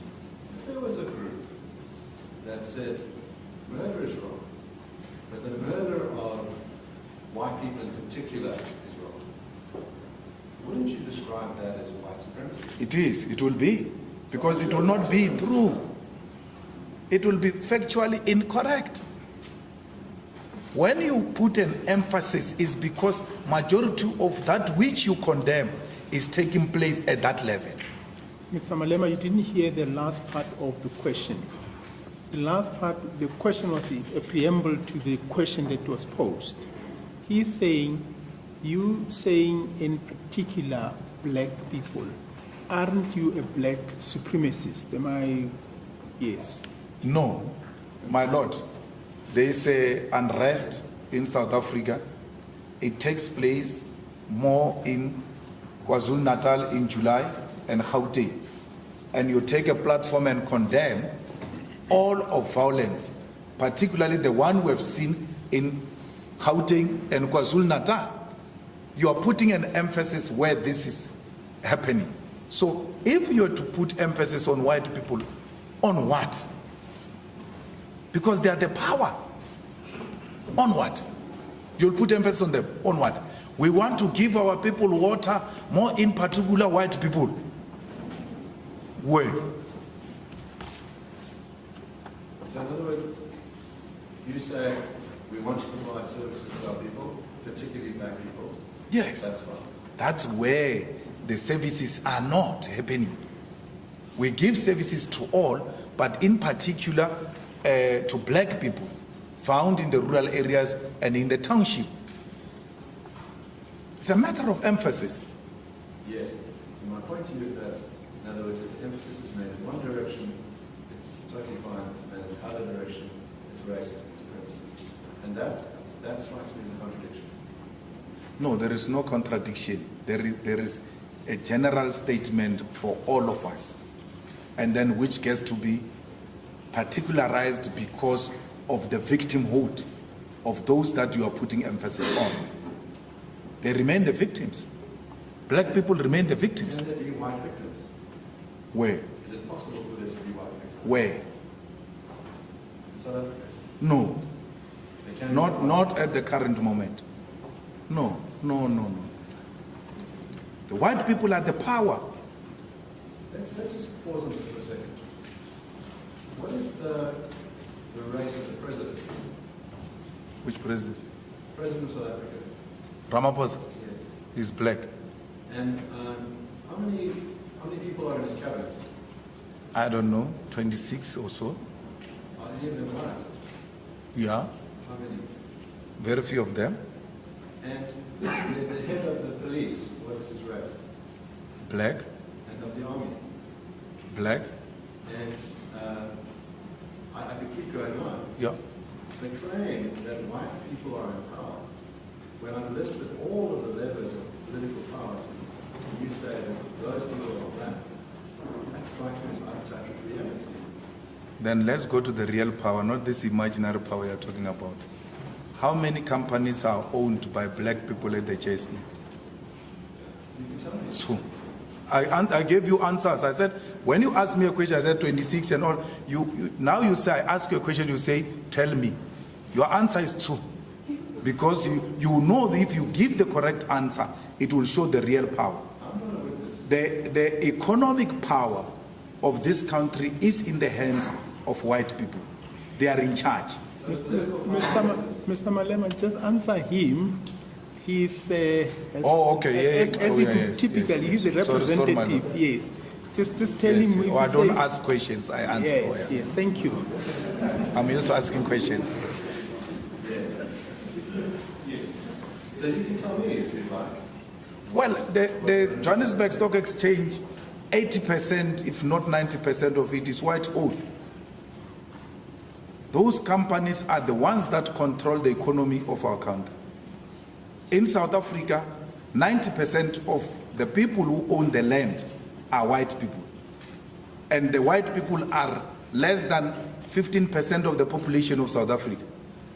Africans, who constitute more than 80% of the population, own less than 10% of the land in South Africa. That's power.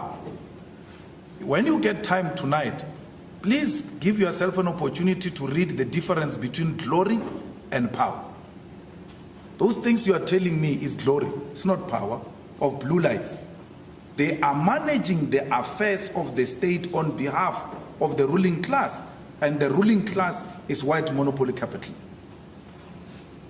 And by that term, white monopoly capital, you would include black billionaires as well, like Patrice Motsepe. Well, I don't include Patrice Motsepe. I'm not sure if Patrice is a billionaire chef. I'm not sure. Sometimes I've got suspicion, my lord, that is an imposter. I'm not sure. I don't agree. I'm not sure. And majority of the people you refer to as black billionaires, by the way, majority of them are imposters. They are posturing. They do not own and control the claims that they are owning. So I don't know. I don't know of any owner of the means of production who is black and African. I can see the people who are fighting to enter that level, but as to whether they own is something else. I don't know. I mean, we were told here, my lord, that our president is a billionaire, that he will never ask money or steal money from anyone. This is the man who must elect. Then, boom, the man has taken money from other billionaires to finance his campaign of CR17. Which billionaire does that? He presides over a party that cannot pay salaries. As a president, it comes back to you that your party hasn't paid salaries. Why would a billionaire not pay salaries of his staff members?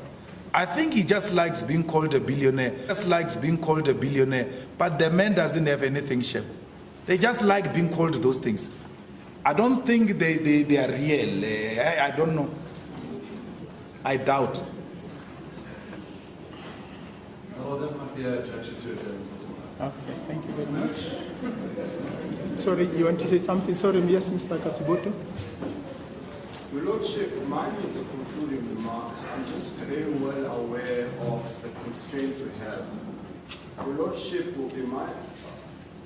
Let me remind Your Lordship that the entirety of last week was evidence by the other side. Part of this week up until yesterday, again, it was the evidence of the complainant. We're left with 3 days of the total 10 days we're given. Now, the difficulty with that is that now it pushes me in terms of how I structure my argument and how much time I have with my expert. A large part of today dealt with political matters. For the longest time, we had a debate around expropriation without compensation and what have you. Political subject matter. Very little of today dealt with the subject matter. So I'm going to ask for the court's tightening in respect of that and focusing the debate and the trial around the question of Section 10. Politics and everything else, I have to submit to Your Lordship, has no place before this court. As a matter of fact, perhaps I should ask Your Lordship if you are so minded to perhaps see us at chambers, me and my counsel. But we certainly look forward in that respect. Well, just to be fair, the evidence that was led at the beginning, Mr. Leonard, was about the National Political Party and the 7 pillars are. That evidence was led in chief, and the complainant must have an opportunity to interrogate that evidence. If there's a complaint about political nature being dealt with today, that concern cannot be raised against the complainant. The respondent's case was put forward. Yes. No, Mr. Kasiboto, all I said, and I can see it comes from my comment that I made earlier on. And I'm trying to think now, age just takes away a lot of things. But there was a quote by a colleague of mine in the labor court where he was dealing with the issue of speed and justice. He said something along the lines of expedition resolution of disputes can't trump justice. Now, ultimately, what we would have to do in the circumstances, we'll have to look at it. And I just want to say to you, I don't think that whatever I said should constrain you in preparing for your case.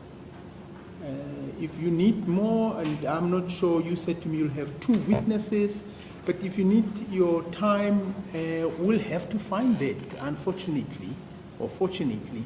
So I don't think it should be, let me put it this way.